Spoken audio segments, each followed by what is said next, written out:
tuntuma hian mizopa chuan om tak mai le enton tlak em mai middel ni chunga midwarte ti the ang ti tum tlat mi le a middel na in hne tir du mi alo mi middel ni chungpo a zirna zona midwar zok tam taktena kan thlen phak lo thleng thei mi komna hun kan ron mang dona he komna hi abulatanga atop thleng ilo enani chuan midwar zok tele ama ang thawa middel te point zirtur tam tak kan char ngei po kan be se ani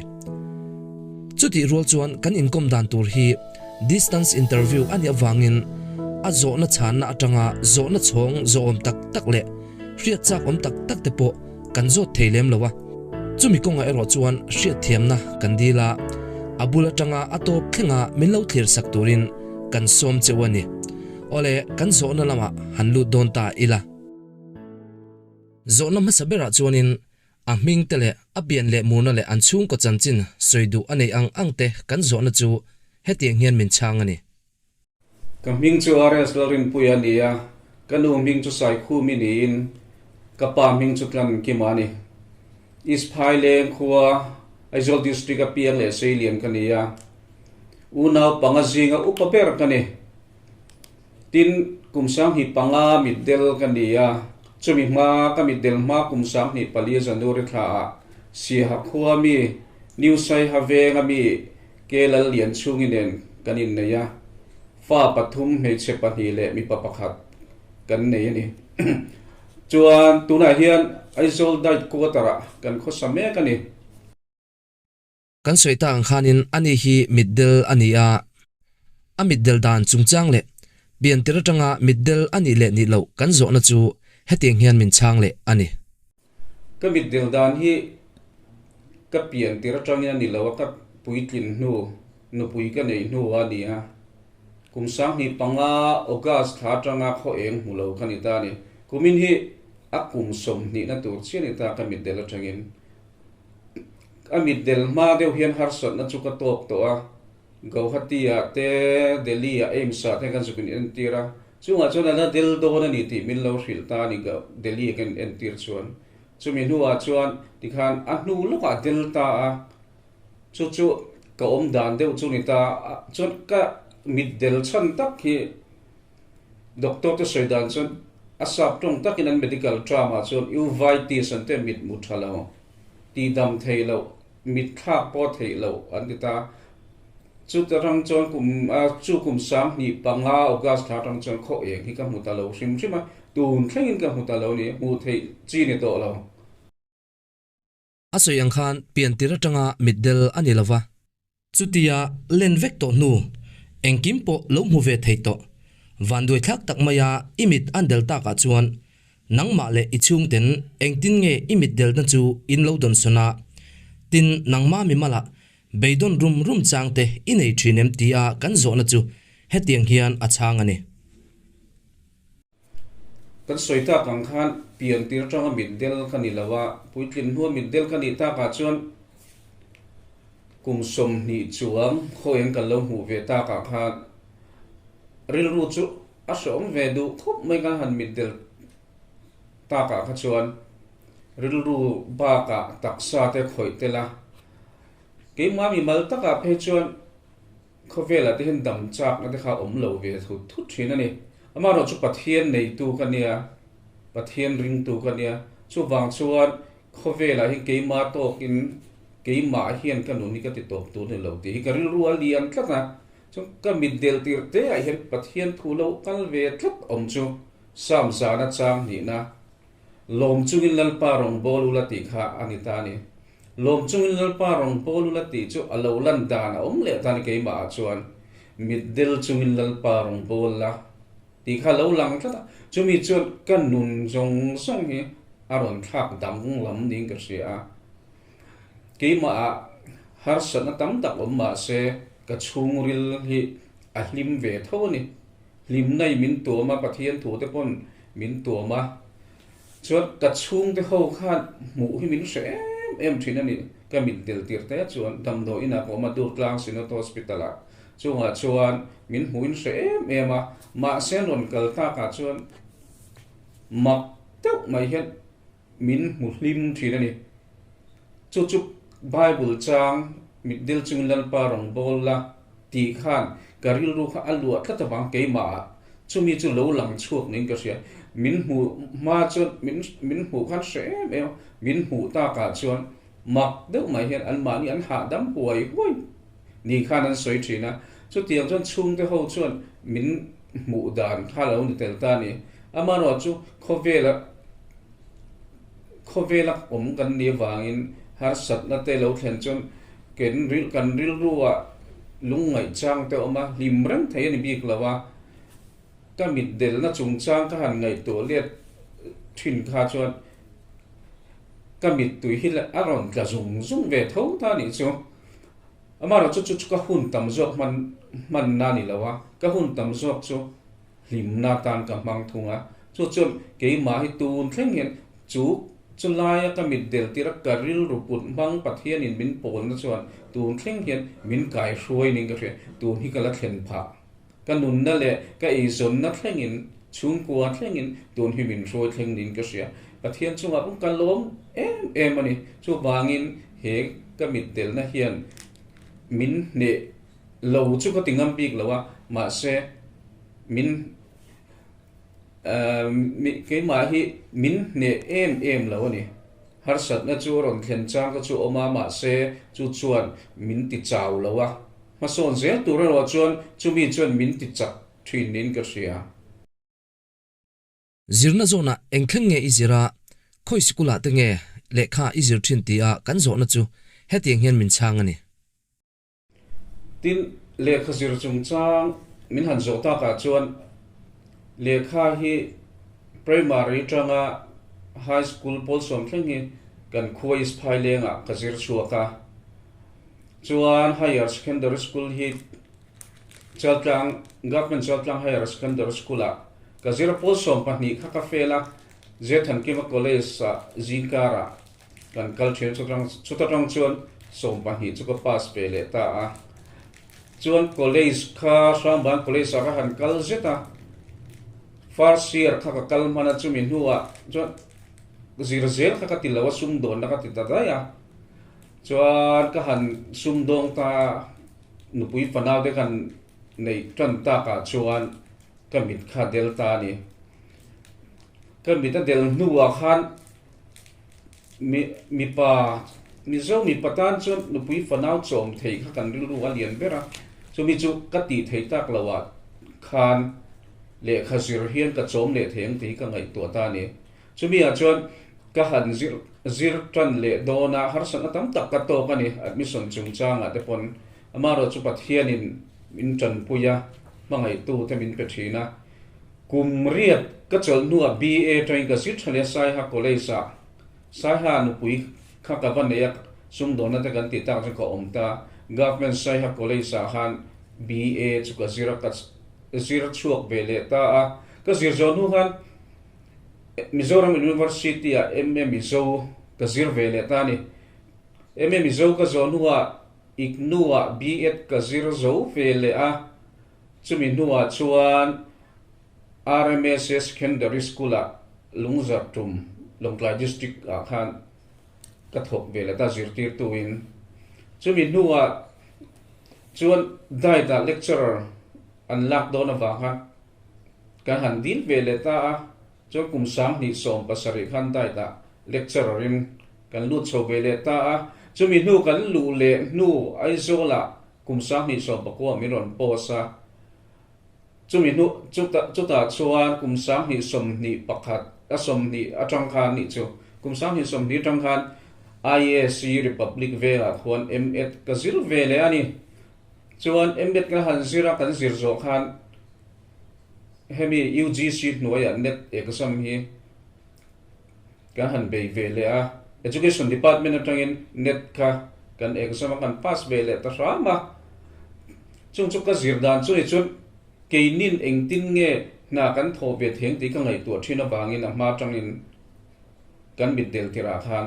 computer hang lo chun middel horop ringot chun ti a harsa a middel horop ringot ti harsa ta ka chun computer hi thiam ngai ni ka tia Mizoram a middel tang computer zirna ong lawa kumsang hi som khan Delhi a Blind Relief Association ante middel te zirna mun chu ta chuan chu zirna chu sang khan sak kwa somli pali kum khan helin ki lerin alung phuma pum to nia chu ta chuan computer kha thanga chung ka zir ve middle hi kan oma middle hi zathum vel kan oma chu tiang zinga chuan ke ma chu mi zo ko ma thanga chung vel chu mi chuan ka middle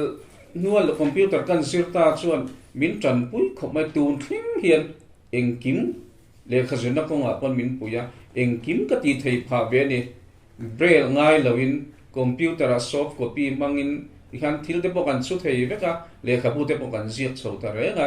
chu tiang chuan computer te kha kan zir chota chu tiang chu ka zirna chung chang chu ai deuh maya chu lai kan soi bel du lok chu ka zirna hian le kha thiam thei ka ni ngai lo hrim hima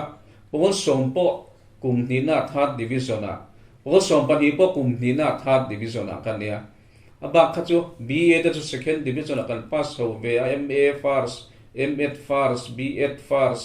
ti chho kha lo ni beta le kha thiam thei ka ni lo hrim hima amaro chu kan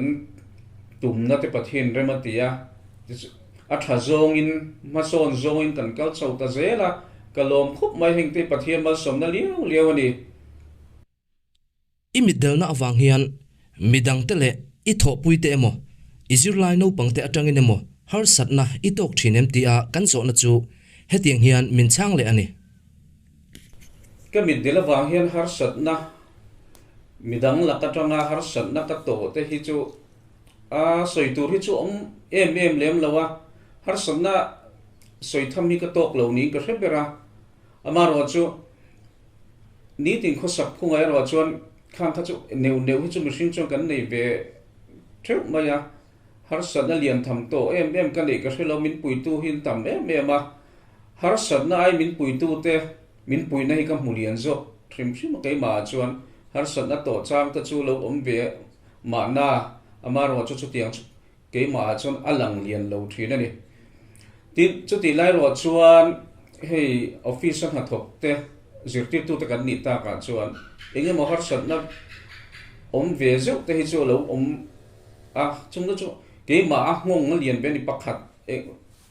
mo te han soi tai la pakhat lek chu ka har satna to lian ve deuh ka ril ru chung ril a lian ani ta ni chu mi te ngai la chon lian lo mai thaya chu lai kan soi du chu hei kan thona huna hian kan ina tang ku tar tang hian office kal tur hian ke ma to kin ka kal thei lo tin ka chung ten min thla rem chan lo lai te an man hun le ka kal du hun te min lo chang o mani chunga chon kan in bula tang hian kan zir lai te local tur piang hi kan then hian dor te ma chumi nei tunu chuan min zon sak thina ni me cheli mi pa ka thliar thei lo hrim hrim a minute ni khat lek kal ni ma se pon lama hi chon ke ma to ka kal thei ka ni lo hrim hrim a chu tianga chon zir lai te kan zir lai hrim hrim kha chu atu po kha kain soi tir se lo hrim hrim a ka kal thei na ni phot chon mi pa le me che ka thliar sang thiam lawa zirtir tu le zir lai te po ka thliar sang thei lawa akal tu ram cha piang kha ka kal pui nga angai mai ni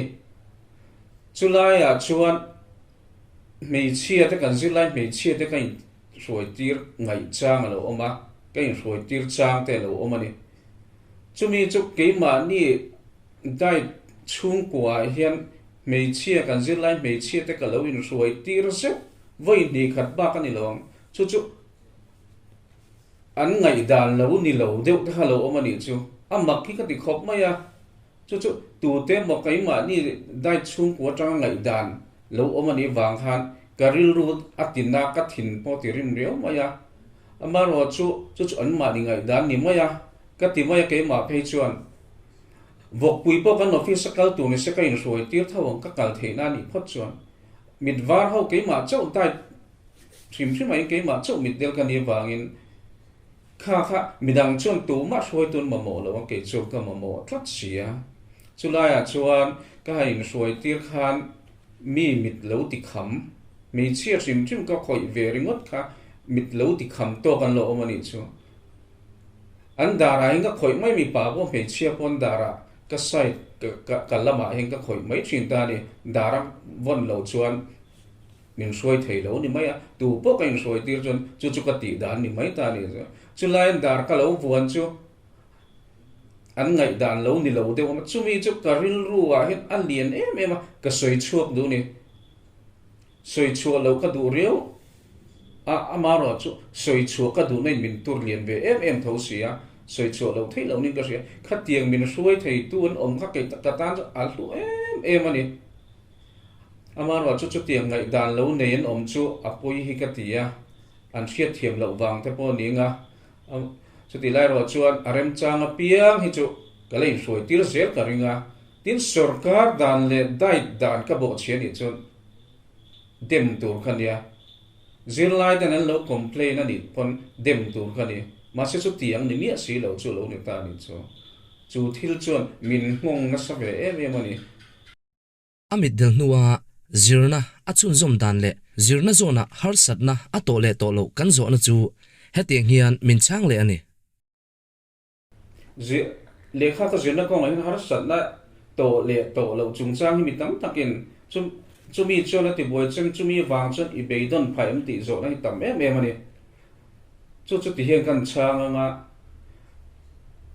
mitwar pon har satna an tok thina mitdel pon kan tok tho ni mitwar to ai khan mitdel in kan to chu han ngai to bang atam kharin omani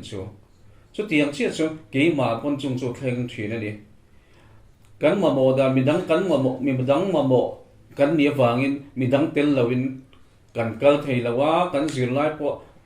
kan le khabu te kan zir lai khati kan material rim te po kha midang tel lo chuna azir ve thei lawani chunga chuan min pui tu an om lo chang an rem chan lo chang chung te mai ba ka thiam te po khatiang min pui tun om lo chang te an rem chan lo chang te atam ve em ani entina han soila eme kan zir lai khan exam te nai to thin sia material khatiam le khabu te min han share sak tu audio in ka record thin tu na chung la chung computer kala nei lo wang khan le khabu min han share sak tu tur ka nei lo chang te ka mo to sia chu tiang ka nei lo chang ka chu atam ve em ani chunga chuan zir ngai to si exam nai to si khatiang le khabu le khat share tu te min han share sak tu ten om lo awang khan ka nual ri thina ni ke ma hi enge asatong ka down fe chang hi omani chu ka zoi nok te amaro chu chuan min ne chuan ka zir chuak don lo ti ka reng chu khong pathian khong na sa chu mi chuan min ne lawa be dong lowin ka ti ve sam thin ni tin hostel kan class kal na le hostel in ka kha la tham em ke kal ngai hola ma jam ke ten kan ho chang oma hostel ho pui tu ka nei mai lo chang om thin ni waiting se ka hian thian ten min da hostel ho tur piang ka lo ngak thina ni a chang chuan om don loi moti tur hian adar card tel ka lo ngak chang oma chunga chu pathian he na hi ka tong trai sia pathian he na min pui tu tur hin ka dil thina ka beidon to pa te a chang chu karin lo de vai te hostel ar ve tho si nam dang vai ho te hian hostel ka om pang khan min em chung te chun I ho ve du em ni miron ti thina ni chunga chu kalom em thing ni mitwar chu ni na ke ka kal ve mai ang ka ti thina maro chu a thei si lowa chu ta chuan beidon rum chang he tiang renga om ni chu le khasir chu a so om mai ho hi zir to lo mai hi du na te po halo om ve thina ni ma se chu tiang chu ka ngai tu thui chuan ka zir to lo chuan mi pui tia ka chuak don lo chung ko ka chom thei don lo nu pui fana ka chom thei don lo ti ka seranga chumi te chu ne angai ni ti ka sia pathian khong na zara ti khan kan pal tlang chho ta ve se la ni chu chon emi zir na chung chang thim ai college sa ka kal don te pon sa ya college sa khan admission ka lak don khan admission khamin pe phal lawa voi thum lai principal kan dora a thei lo atia sarkar college ni reng sikha ma se higher and technical ho tu te ka han dor ta ka chuan chop le chinin admission khamiron petani chung chu dan hi kan thil fi renga principal te ko ma se an zong thei lawa PWD Act 1995 om lai khanita ma se chu tiang chung chuan sarkar ho tu te zara khan admission te ka han mu chota a chon in lama pon ni se chiar sak tu ka ma mo a kan fate ber a kan fa upa ber hi ano pan lai pol thum vela ni train min chir sak chin ta audio hian voice record kan tia digital voice recorder chumi phang chu kan record thina khami kha kangai khale thin ta ni chung chu kan fanu po chu pathian khongai na zara ama pon ma somna adon pha le kha chir hi a pe pha em ani chu chuan ama a hian ma son na tam takalo thlen ta a min chiar sak na zara khan le kha chiar lama tu thon thu te hi a chiar tam em a ama po le kha chiar thiam kong a pon ma son pha em ani chumi chuan thui takalo kai hroi ni ti hi ka hre chhota tun nu a hian a chapo thu ni lo se kan fanu upa ber hi a ming chu sei lo mai la kum sam hi som ni pakhat khan matric exam a khan Mizoram puma pali na teron ni pha ve ta hiala chumi ka chui let na chu ka van doi na hi atan mal som na lo chang ani le kha chiar lama te ma son phai no ma le kha chiar tam pa chu chun a shiat na lo bel cha na sang na ning ka sia chu no pan lai tang le kha chiar tam hi lo poi mo ni chu chun ma son thei turin a lo cher puitling ni ti te garil ruwa oma chu kan soi kai zoi du a chu lai kan fanu soi ta ka chuan kan fa te chung cham han kai le no kila kan tu na he kan fa upa ber hi college kalin del hi a omega chu me chiania a milai ni pa hi also pa ni zir Mizoram a oma also pa ni science zir ve mega tin ano pang ber hi pol sari zir ve me bokani chu tiang chu kan le kha zir chhoda na har sat na kan to dan te le kan fa te chung cham kan soi kai ta ni chu kan hriat angin ama hi middle ni chunga zirtir tu ani a no pangte zirtirin chutianga no pang a zirtir na konga chuanin a inbuat seidan le no pangte a zirtir dan chungchang kan zo na chu hetiang hian min chang ani zirtir tu te kan ni veta ka chuan mi tam tak zo na ani reng boka he zo na hi engtin nge zirtir engtin nge in pu cha ti hi zo na om thei ta ne tin kan zir lai te reng pom ka zirtir ma a an ngai dan lo om sa ni hrim ma ka zirtir nu a hian sa min zirtir ma khan engtin nge min zirtir ang le ti hi zo na alo om sa hi alo ni de uzel ta ni khoya po hian ka zirtir to high school te dai da te pon hun dang dang a pon lo ni se chunga chon engtin nge zirtir engtin nge in pu cha ti hi zo na pui mo takani ta ni soi nu computer khak kan zirveta ga chon soft copy te khatiang he tu la chon internet da soft copy te tam to ta khatiang kha man ruwa kan mang ta computer ka da lu ta computer khan eng kim a chiar he ta ne chu ke ma hian ka chiar ngun ta ni chu kan soi kai nok du chu po em kan zir lai khan nun na kong thom puya ti phek zani zathum borvel hi kan zir ta ni chu ka record tir ka chu voi thum voi liver ka ngai kha chuak thin ta ka hre u fek voi thum voi li chu tiang che chon ka zir tir na in po cha na hian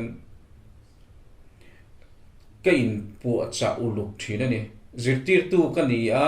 zir lai den he ka zir tir tu ran eng lai po min zo se khoi lai po min zo se ka thiam tu ni ti ka ngai dan ni ta ni ti ka thiam phei chon zir lai te mit war ho ka zir tir ho hian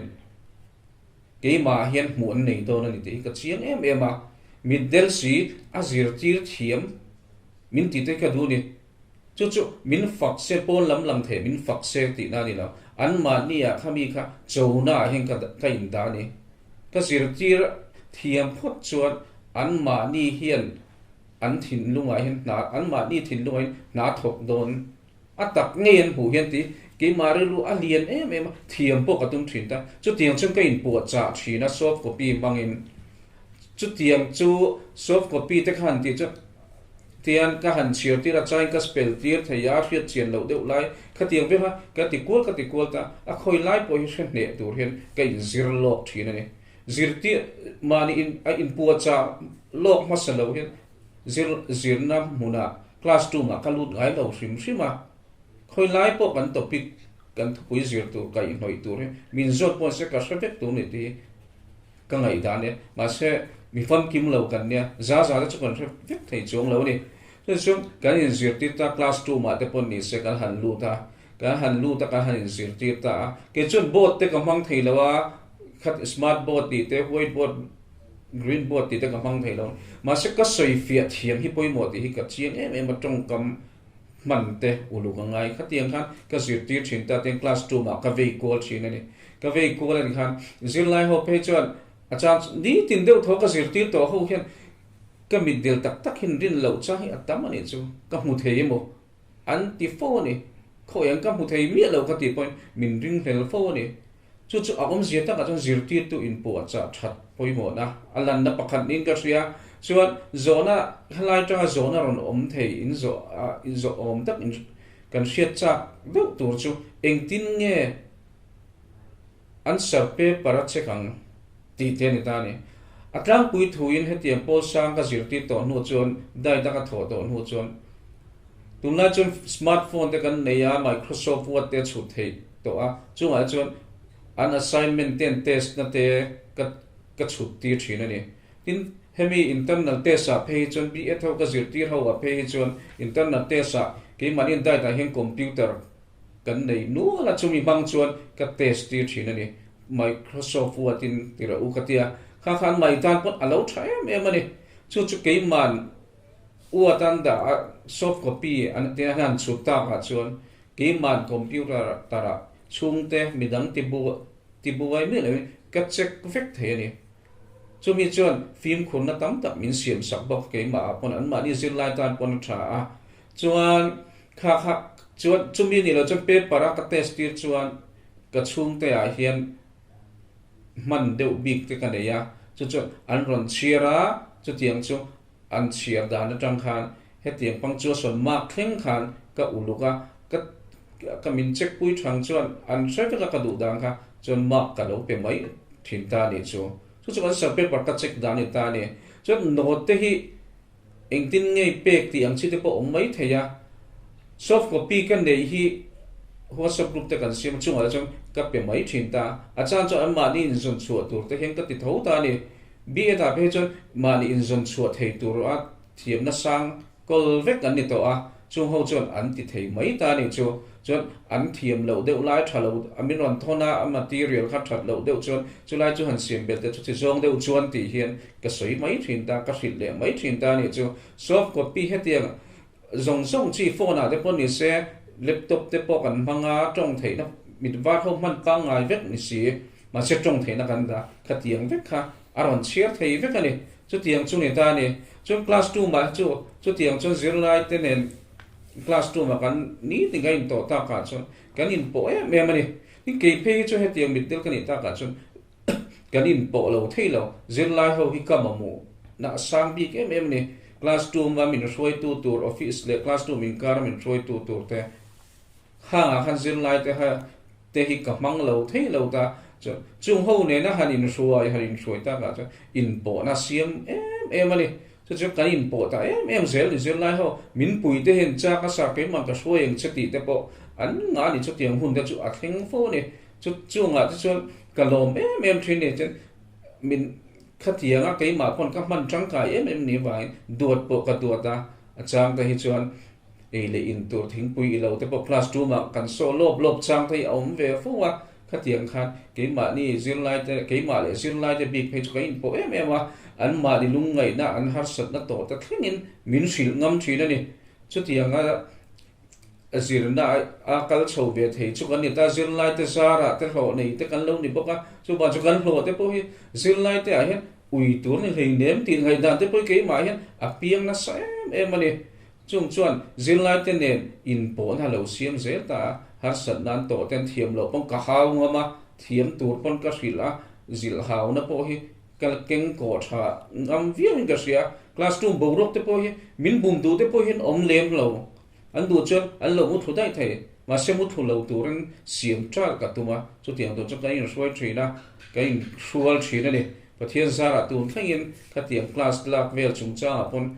le zirtin na te zin lai te na middle sia ke chu ke ni kan tan chon thalo min zirti thiam lo an ti trong kam te po hi thian te tang te po an ma ni thian te le kan tho pu te tang pon kala tong lo chu ne pathian man som na ne chu tiang tong lo tur chu chuan zirtir tu thiam middel si zirtir tu thiam ni hi pathian za kalatum chho zel ani tun nai khan le khabu thatak mai le rautling tak mai ati chuaka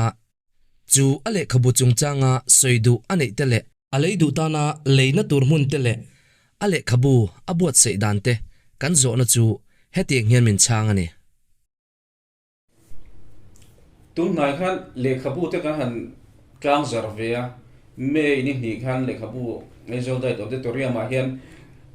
education consultant Reverend Dr. Ke Thanzawan min tlang zar saka chumi chu abuming chu abuming chu ramchang tang te zirna chan chin ti nia ram pasari India ram tel ram pasari chu USA te UK Finland China Japan South Korea ti te ni ta ni chung ram sang zirna chan chin chu ni ta phe ka za thum samruk vel kha ni ta chú lệ khabu chu engwang bo sing he kan ni ti hian soi lok tai la khovel ram chang kam ta zirna chan chin hian kan ram hi chia be se hil re reng chu en ton chopat hiam hi kan ni deuh tla pu ni mi hring chu en ton chop ngai a tha kan en ton tur hi nu chia veila ti hi karil ro ma tin mi kan rama mi zo ji hi le khat hiam zirna tui mi tam ta kan omani chu ti la lo chu ka vei em chu mizo tonga le khabu mal chu ka in zin na chung chang in zian hi awang awang po ani chi lo mai thai a om lo mai thei bo chu wa chu zirna chung chang in zian le khabu hi piang ve se le khabu chuak tam lu tuk ji nga hian hetiak zirna chung chang hi a in ziak ve do na ni ti karil ro ma chu ati chuak tu asiak to hian tran ve ka du ta ni ahmalam hasatu a po kan ni malam hasatu te po kan ni mai thei chunga chuan karil ruwa hian a thok na sai me ma he ram chang kang ho zin na chan chin hian kan ram hi deng chuak se chuan ke ma ni a zin na chung chang a pon hason tam takhi thlen thei karil kan ram nge pon chu he le khabu om dan chu ni ta ni chuan he le khabu hi midang chutir tu ra te pon midam tak ngai dana chon om da amara chu ke man ka chu veka computer ka chu thei vek ka ti ha computer tong thei na kan ma chumi chuan ka chu ta ke man ka chu ta veka eng kim ka ro ma translation ne english atanga mi zowa le ania chumi chu ale na chu ale na ko a hian ka naw ka pate fa pa ten min pui na sai me ma khati nga khan chon khami amam lo lai te le lin fel lo lai khatiang zel kha atam tang ma wang ke ban ka ching fel ta feka chu gi han ka han chuta ama ro chu le khabu khor pum tak tu chon ke ma the na kin lo rim thima chunga chon mi fel tak ki ka tong lo ma ya mzt wa khon tu mi zo de pa phd ati me ka chu tlangwal hai zo la ro khum chumi chon phur takin min lo pui ni chu pathian man soman ama phe chon poisa po ngai lo ka puyang chemin ti to pani ka soi po ngai lo khan a lo hria ta wang khan ka bo sei don ti hria ta ba chumi chon min pui ta ti khan min pui tlin pui ta ni tu na hian ti khan ral chu me ka ni na ani a sinot office a sinot book room a hian an zur ve atam pak lo ka da chon ke ma hin tlem a zong kala kol ve ni he reprint le ngai tur ang te pona om te poni mai the pathian man som na ni ta ni chu le khabu ka bo sai dan chung chang vel lo ni ta se he le khabu ka bo sai ma hian kum sang ni som pasari som pariat khan kum ni chung vel kha high school ka tholai mi zo kai hroina po so mi zo kai hroina kha kalo siam ve to boka chung da chuni chon essay te article te seminar ti vel tem paper te po kalo present zeu ve to a chu tiang essay article ti vel te po kalo siam ve zeu to ni tin he le khabu hi tunai hian ril ruwa om le me ka ma ka boi pui le me choma pathian remati cham ko kumin chung chon pui tin man nge ka tum zina chung chang tho ani ti kha le khabu chung chang a chon ka soi thei tok ni mai se ba tho om ve dai lecturer ni a chu mai ba ka zirna tuimi le ngai sang mi ini na a mizoramin zirna akal pui dana soidu inei ang tele mizoram zirna chungchang a hmu dan le thlir dan kan zo na hetiang hian min chang le ani mizoram zirna chungchang a hian zo na min han zo ta ka chu Mizoram zirna chungcha a hian soidu tam tak kane ma se ka soitu don lawa he amingin daita zirti tu training na huna kan han thobe ta ka chuan a thok lai te le ala thok lo te kan han training te a thok lai te a hian alang le zual ta ni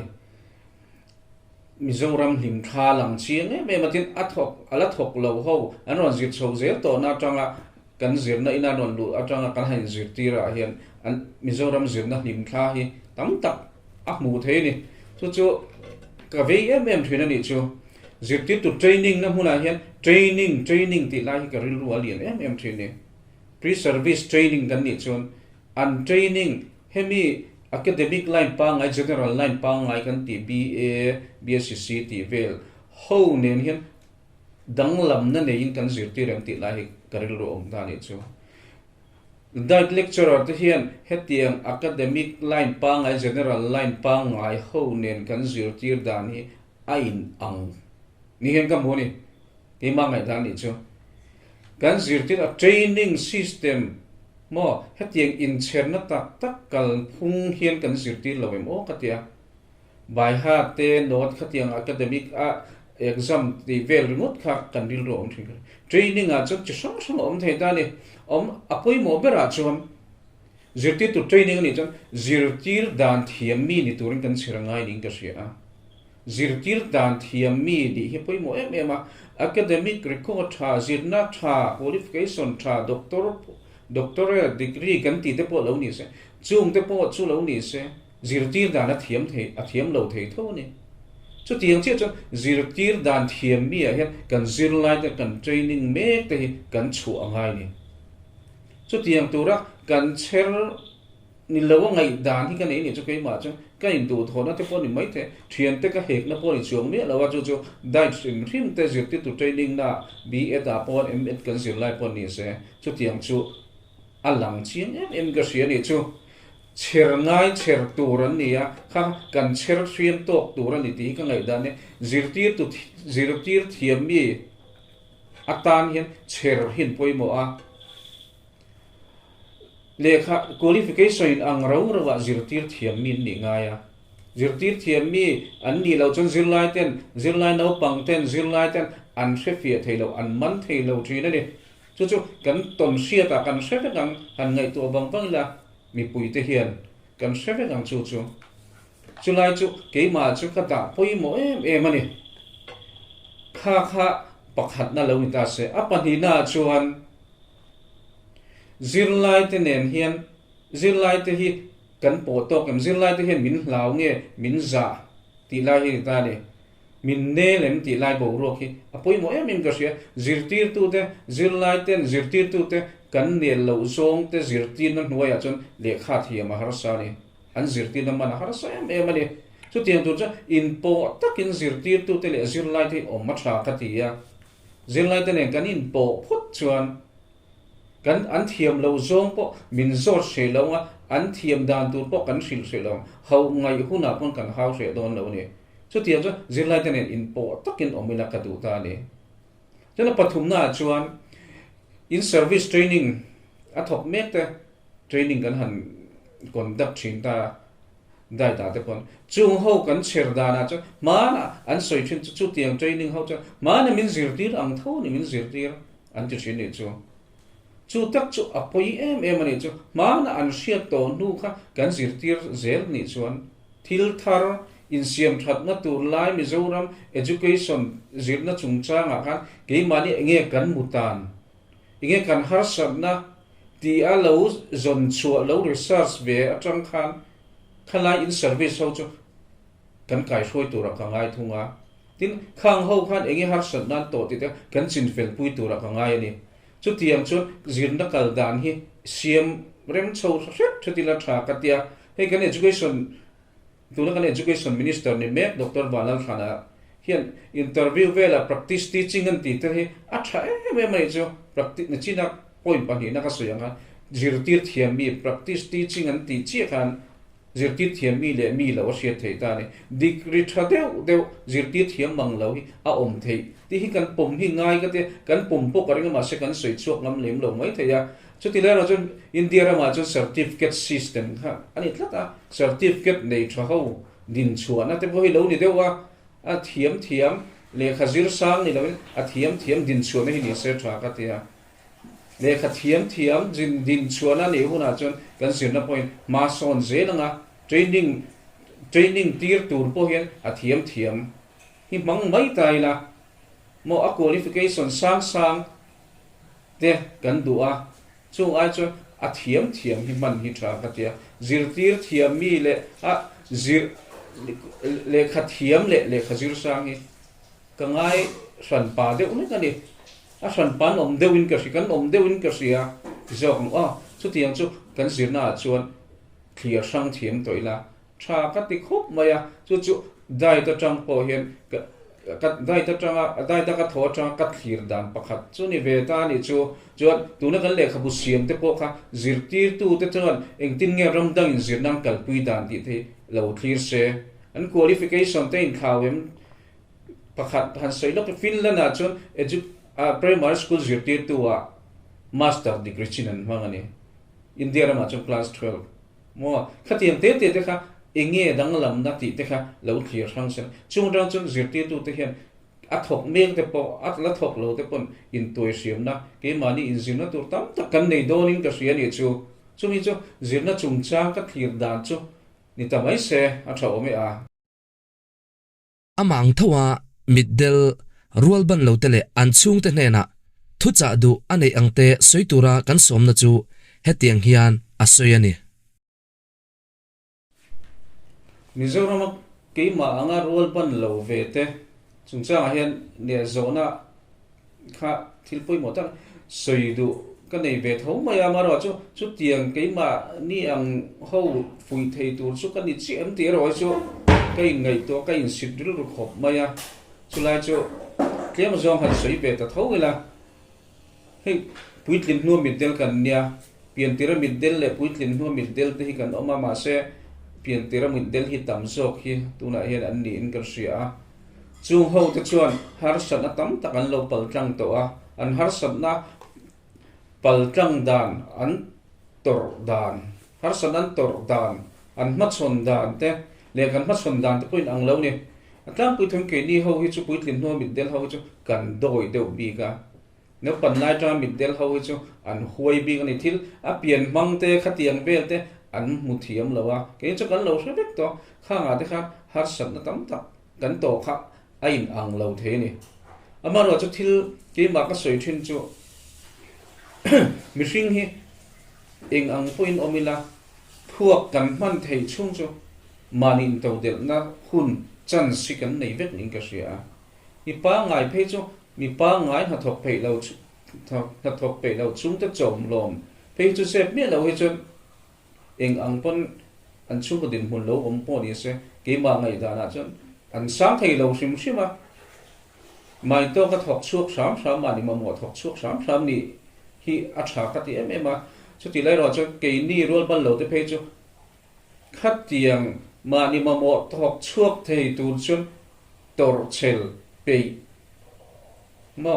le thil dang te po ni ang chu tiang chu angai na sa em ani chu tiang tur chun mi tam tak chu kan chel lo ni hei kan rol ban lo pui thren khat kan hu te po kan chel lo em ma kan zuawa chu wang chuan an thlen tur ang an thlen tur niang ngai chin hin thleng thei lo ni ka sia ni ke ni te po kan la ni thowang chu tiang chu thlen tur chin niang ngai thleng thei tur chuan chela nga ya taima ka nga ya huai sen te po ngai ni khatiang khan chuan engkim nei tu pathian kan ni bai pathian chon ti thei lo nei la pathian tran puina kan dil phut chuan ke ma ni ti na ti thei piang kan ti box si chu kan lo tling nge ngeng ti ka ring khat ni tin hemi ka soi fo chu ke ma ni middle bi khowa ka soi thin tu te mo chuan ke ma ni hawa changa an pai dam thei lo pakhat o mani chu sarkarin na ala reng rol ban lo ko ta ada vek lawa ada chin te po ma da lo te po oma ada thei lo na chin te om ve tho ni chu nga chun rol ban lo ko ta a om lo po in mi pa ngai ho ne in il nga mang uti hi ka ngai da ni ta ni rual ban lo kuata tling sam sam chumi bang chawa tling thei nia in ngai na ril ru hi ala lian em ga ma se tun la ya kan thian te ho le kharon zit so se ho ai jon are tu tulin ka sia ni chunga chuan rual ban lo kuata lo po a be pa ngai nen in el ngama hi tha ka ti em ani chu tianga thiam tu chon zir ha tai mak tor chel khát tiếng khát angai tam em mani chu wangin ke mani ya theina tam ta pathian in la da mi chau hin ha thona tur ni lawa ke chau hin ha thona tur ni lawa mo thuak khi kan la nei that phot chon man thei ni manin to del na mani chau ko ni lo chung te thlengin ramle nam thlengin mi tang kai kan la ni thei ni chu tiang tu chon in toy she mi na ti hi ka du ni kuata ti mang chawa thin hi a thalo ka ti ni chu kan thian te pon in to del na tum nan bang se tin sarkar na chaw ni lo ma di to ka in to del thei poni kun na tho ringot pon ti dan sam sam ni khulaya delhi ya computer kan zilai khan training course sam bit del ta na oma em computer tv cm zir na te motor mechanic te light engineer te massage lekha bukom chok cm na ti te chỉ sang kha a om mani chu bang chu mi tam tak khan lo in to del thina ni le khazir thein an zir nga zir thei lo chinin chu tiang ta chu zir dan te hi zona tha ka te chu ti la ro ero chan mi zoram sarkar hen kha tiang zir na kha min la hlui lem lowa sarkar pon amhala ma tur thatak nin ka sia ni chuan sarkar na chu kan soita kang khan mi pa ngai ne na in el du na in el chang na in el ngam na ril ru kan put phot chu khi ta min soi thei don tu na kan tin mon ai kan ril ru pun mang po a thadon bo ka mi dang nen mi pa ngai ne gain el kan thin phei chuan mi te ta pon ngai nom khai ta ni chu ti la ra chon ke po he dai ta kan lu don hian kum sa ni som pasari khan rol ban lo ko ta lut kan ni tho ni chu ama ro chu ke maril ruwa chon rol ban lo kuata hian ka lut dona chu ti lai ro chu rol ban lo kuata lut ngor hi ka ni don lo ni ka tum lo ti ka ril ro mani chu subject sang ta khan mi som thum pa ni min la a chapo thu ni lo se pathian ro puina ka soi tu a subject sang ta mi som thum pa ni an lak zia khan ke ma chi rol ban lo om khan ya ma se trục lậu pakhat chia cái này ông gì chứ mi sầm thum pani gì ngà pani nó cái này về thì na này chứ cái ngâm trạc đâu cái chuyện thế tình hậu gì ngà con cái sợi phim thủ thế mình rồi ban lâu ông chun cái này mà sẽ rồi ban lâu họ mình trục lậu cái phim thủ thì na mà sẽ chứ phim thủ này thì lại rồi chứ cái rìu rùa beng pakhat chứ này thấu chập bầu na bắt sợi cái này lâu ta này chứ anh mani bula pon mà sẽ chú anh mani à pon châu na xiêm cái ringa chú tiệm chú rìu rùa pui là cái đủ ta này chú thì lại rồi chú chung của hi pui mỏ em này cái này hông ngắt à pe chú vì ba ngày pon chung của in cái in thọc đàn zirin cái din mun hi adang lamin om thế này chú thì chú vangin chung của in cái thọc chặt hi ngay em này chú thằng khát chú chung lệ khát này mua mal lâu thì po om thế thâu này cái chuyện cái rôl ban lâu hem mi del châu po ni lâu beng tha lo ti te hatin chu sang sang zinga hian nu le pala nei chon in fa te kan fa te kha thop thavia ong ril ru le ngai to na sum le pai thleng kan phak to kin thop ila chu ti chu an mani lo in to del the kan siam chuan ke mai tan pon anu ama lo boral ma sadon tai na nu le pa lo boral ma sadon tai na kan fa te chu tianga mani en ko the kan nut sia chuan ha dam na chi khat chu thlen nge ti ka ringa chu tiang te po chu ke ma pon mi fa te zinga chu tiang chu lo thlem lung oya an fa te engma ti mit del thawan nia mit an fa te engma ti tir phal lo kha an oma ka thlema an chuan blind school an da ta du tlang blind school a khian chu ta chu a han zir chho ta zel an da don ta chu mit tui nen trap chung in chen ngoi ai chen an lung che em an trap ngoi ni ama ro chu chuan tu na chu master mzt wa zero to ni chung ta chu anu hian lom thu hi la soi fo ni chung ku akan lo in ko dan hian asir em ani te ka soi do tin nu le pa nei lo te po ma ni to ka in chom thì om dan hi công hi zom thiang a poi me mani chu tiang tur chon kan thian te ho kan thian te chu tiang a ro he kam in tel pui te beng ngom kha tiang rol ban lo sang sang ho po kha in po cha ila mani in tran pui hi pathian in a tran pui thin an te chung te thop na ringot a din chua kan tum chon a thei don lo ti sa vek kan ni chu te mi kan om chuan amaro chu chung te thop na ringot lowa loading chuak mi pa ngai jinga an tam to cái mà nghe po chung tên anh kia mà mình thộp vết thấy đâu thộp trang à ông thộp man lẩu trang te các tiền ăn man hun lệ các đủ hun tên nó đồ lẩu trang te ông này cái mà các sủa sủa hay tắm tất cả ông về này cho chuyện tên mình quỳ đủ hun lai te cái mà đi đủ hun lai te mình lẩu trang te ông cho tiền dễ cho khi in rem lẩu lai te ông này mà nia sủa tụ tắm tất cả ông về này chú chú vậy cái mà nhìn cắn tùm về là nó chọn har sập nó hi bal căng thể hiện bát thiên in alo đã phết những cái chuyện này chú cái mà đi cái in trần pui cái mà đi này cái mà đi cái in pui bạc à chung tên min pui te po atang kai em mà tụi lại phải chọn đàn nó thật tao RPWDX cần tiền 2016 khang te pe cho min hum hal tra em mà này khang dan mang te po khan chung te mai ba ka sarkar dan mangin min thop na mangan sarkar dan in min thop na mang khan din chuana kong hi alak ko thui em ni tin hei rule ban lo sarkar na pon mi jong sarkar na pon rule ban lo ko ta an da zong hi rule ban lo in an lu khat vek thei lo subject zirin ang thum te kan lo zira khan lai lo in chu subject danga ten an lo da mo department dang ate pon ni se in zir tur dam thren khat po zir lem lawin khatiang post de kha alo om ve ni churo ban lo ko ta no khan lawin oma an da kum thum nuwa chon mi pa ngai nan no khat le mai thina ni chu tiang de chu kan zir dan te in ang thum lo se kan subject zir zong te kan ti zong te ang thum lo se in sem dar ila no om na zong hian in zir la ti ka du ni chu kan tuina zong hi na om na ni kherem ka tuina zong hi ka thiam thei zong ni kherem ti te poi ngai tu nga ya na om na zong a le khazir hi atha em ke ma cho na om na zong le khazir ka le ka puitlin nu fe zir ka ni ta ka cho na om na zong a zir ka ni so ta hi pathian khong na cha kan van nei so ta ni chu tiang zir na chung cha ma po chu ke ma ni thian te ho wa pa subject zir in ang thum hi an om tlat zela khatiang te atha khati lo em a chu ke ma ni rol ban lo pui te le kan nu le pa te le chung khat lai na te pon chu lo hria se ka du ve a chung te chu kan soi kai ve ta tu ani chu kan income na mor bok na atan soidu anei ang te soiturin kan som le a hetiang hian a soyani a top na thu hloma kan ka han soidu chu lom thu kan soi ka du a MD Renkley official YouTube channel hi ani ne he chon em zedi won kal live se to khan nia hetianga min pholan du na ril ru anei te hi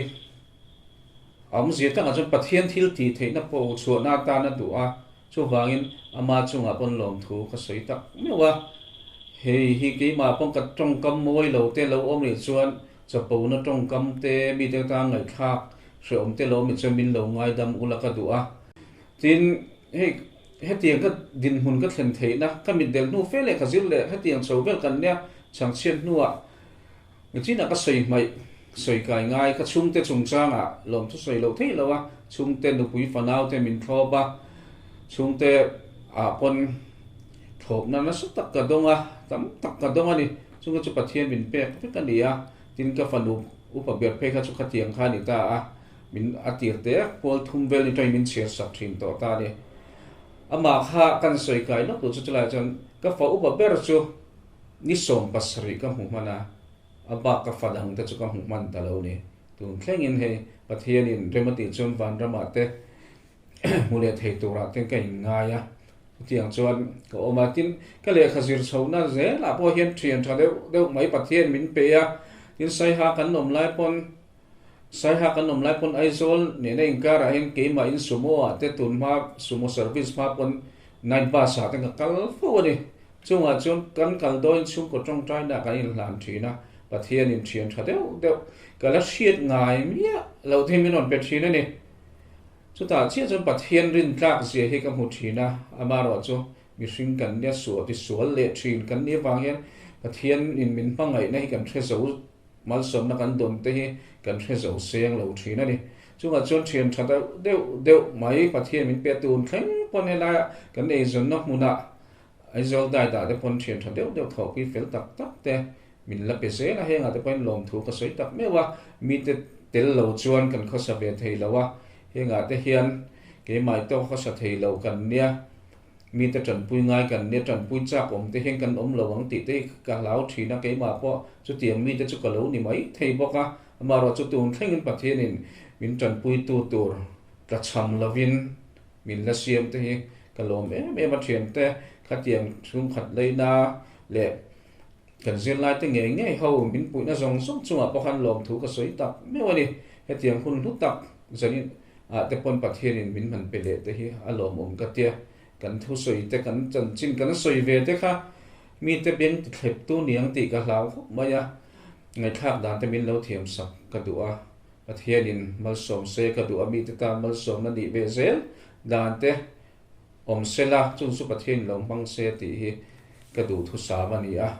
khati zong kha ka soi thei tok chu ni mai sela ole khati zong kha PRS larin puyanena kan inkom na kan clear ho thei chuania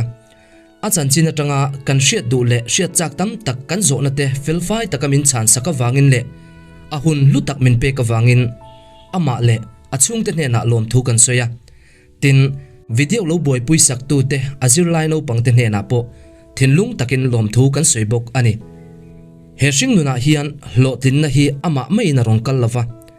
har sat na kara po tisram shamte abei shamte din chwa na khovel le lo tin na chan na thin khovel ani ti sia PRS anun har sa taka tang po hian zirtur tam tak kan mu ngei kan bei sei ani tin upaten pian sual le pharchar in tlai luat anei lo antiang hian tu ma hian kan mahun kan shelawa hedam chung toy te a hian mitin mai hi tu ma in musit tur chuang kan om lawa in mamo ton vek kan ni ti po athara she in keini aya chan chejok rualban lo te hi kan mangain kan ngai sak tur ani a antan tranpui tu le thian tha kan ni the ani ti po isha thar le thewang u